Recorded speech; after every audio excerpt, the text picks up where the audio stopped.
जंगल में तेज बारिश हो रही थी। टोनी खिड़की के पास बैठी थी और उसको कुछ अच्छा खाने का मन कर रहा था। आज मुझे खिचड़ी खाने का मन कर रहा है, लेकिन मेरे घर में खिचड़ी बनाने के लिए कुछ भी नहीं है और बाहर तेज बारिश भी हो रही थी। मेरे पेट में अंडा है, इसलिए मेरा अच्छे अच्छे खाने का मन कर रहा है। टोनी बेचारी करती थी क्या बारिश में कहीं जा भी नहीं सकती है, फिर भी वह सोचती है मैं जा रही हूँ कबूतर के घर, वह मेरा कुछ मदद जरूर करेगी। टोनी कबूतर के घर के बाहर पहुंच जाती है और आवाज देती है, कबूतर बहन दरवाजा खोलो, मैं टोनी बोल रही हूँ। कबूतर बरसात का आनंद लेकर सो रही थी। कबूतर टोनी की आवाज सुनकर उठ जाती है। क्या है टोनी, इतनी तेज बारिश में मेरे घर क्या करने आई हो? कबूतर पहले आप बाहर आओ। अब कबूतर बाहर आ जाती है। क्या है, बोलो क्या काम है मुझसे? कबूतर बहन मेरा खिचड़ी खाने का मन कर रहा है, आप मेरी मदद करेंगी क्या? नहीं, मैं तुम्हारी मदद नहीं कर पाऊंगी। क्यों कबूतर बहन मेरी मदद नहीं करोगी?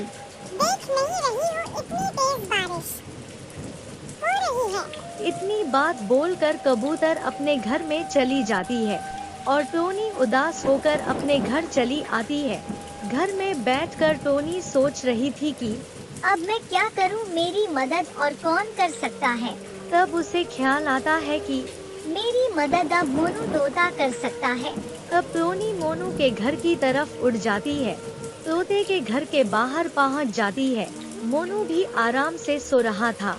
मोनू भाई उठो, मैं टोनी बोल रही हूँ, बाहर आओ। टोनी की आवाज सुनकर मोनू तुरंत बाहर आता है। क्या है टोनी, क्यों मैं हूँ मेरे पास इतनी तेज बारिश में? मोनू भाई मेरा खिचड़ी खाने का मन कर रहा है। तो मैं क्या कर सकता हूँ उसमें? आप मेरी मदद कीजिए खिचड़ी बनाने में। मैं तुम्हारा कोई मदद नहीं कर सकता, इतनी तेज बारिश में मैं जा रहा हूँ शांति से अपने घर में। टोनी उदास होकर वहाँ से उड़ जाती है और जेकर एक पेड़ पर बैठ जाती है। मेरी मदद कोई नहीं कर रहा है, मुझे समझ में नहीं आ रहा है मैं क्या करूं अब। क्यों ना मैं कालू के घर जाऊंगा, मेरी मदद जरूर करेगा। तब टोनी कालू के घर की तरफ उड़ान लगती है। कालू के घर के बाहर पहुंचने के बाद टोनी कालू को आवाज देती है। कालू भैया क्या कर रहे हो, बाहर आओ, मैं टोनी बोल रही हूँ। तब कालू बाहर आता है। क्या है टोनी, क्यों मैं हूँ मेरे घर पर इतनी तेज बारिश में? तब टोनी कालू को अपनी सारी बात बताती है। नहीं टोनी, मैं तुम्हारा कोई मदद नहीं कर सकता, तुम जा सकती हो मेरे घर से।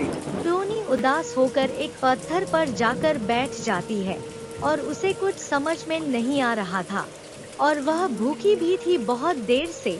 मेरी कोई मदद नहीं कर रहा है, लगता है आज मैं भूखी ही रहूंगी। टोनी की आवाज सुनकर एक भूतिया चिड़िया प्रकट हो जाती है और बोलती है, क्या हुआ चिड़िया, तुम बहुत परेशान लग रही हो। आप कौन हो, मैं आपको देखकर डर गई। मैं एक भूतिया चिड़िया हूँ, तुम चिंता मत करो, मैं तुम्हारी मदद के लिए हूँ। अब टोनी चिड़िया उसे सारी बात अपनी बताती है। चिड़िया तुम चिंता मत करो, तुम आज खिचड़ी जरूर खाओगी। क्या सच बात बोल रही हूँ, आज मैं खिचड़ी खाऊंगी? हाँ तुम जरूर आज खिचड़ी खाओगी। पहाड़ी के उस पार एक आम का पेड़, तुम उसके पास जाना और यह मंत्र बोलना, आम का पेड़, आम का पेड़ मुझे खाने के लिए खाना दो, तो वह आम के पेड़ में से तुम्हारे लिए खाना निकल जाएगा। ठीक है, मैं जा रही हूँ पहाड़ी के उस पार। इतनी बात बोलकर पहाड़ी की तरफ टोनी उड़ने लगती है। आम के पेड़ के पास पहुँचे के बाद टोनी वही मंत्र बोलती है जो भूतिया चिड़िया ने बोला था। आम के पेड़ मुझे खाने के लिए फल दो। पेड़ में से खाना नहीं निकलता है क्योंकि टोनी चिड़िया मंत्र को भूल चुकी थी।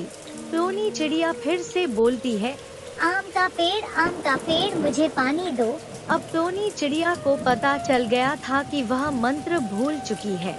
कई बार प्रयास करने के बाद भी पेड़ से खाना नहीं निकलता है। डोली चिड़िया फिर वापस हो जाती है भूतिया चिड़िया जहाँ उसे मिली थी।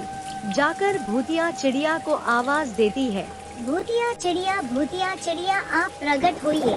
तब भूतिया चिड़िया फिर से आ जाती है। क्या हुआ चिड़िया, तुम वापस से क्यों आ गई मेरे पास? भूतिया चिड़िया मुख्य मंत्र को भूल गई, मुझे फिर से मंत्र को बता दीजिए। अब ध्यान लगाकर सुनना, दोबारा मैं नहीं आऊंगी बताने के लिए।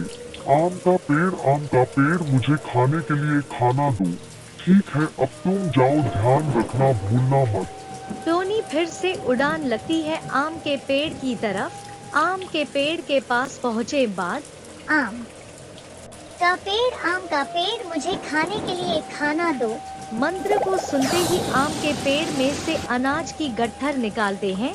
टोनी अनाज को लेकर अपने घर की तरफ उड़ान लगती है। घर पर पहुंचने के बाद टोनी खिचड़ी बनने लगती है। खिचड़ी की खुशबू सुनकर कबूतर बोलता है, इतनी अच्छी खुशबू कहाँ से आ रही है? या तो टोनी चिड़िया के घर की तरफ से आ रही है। चल रही हूँ खिचड़ी खाने के लिए। टोनी चिड़िया बहुत दयालु है, मुझे दे देगी खाने के लिए। यही बात तोता और कालू भी बोलते हैं और दोनों लोग टोनी के घर की तरफ उड़ने लगते हैं। टोनी के घर पर पहुंचने के बाद वह साफ देखते हैं टोनी खिचड़ी बना रही थी।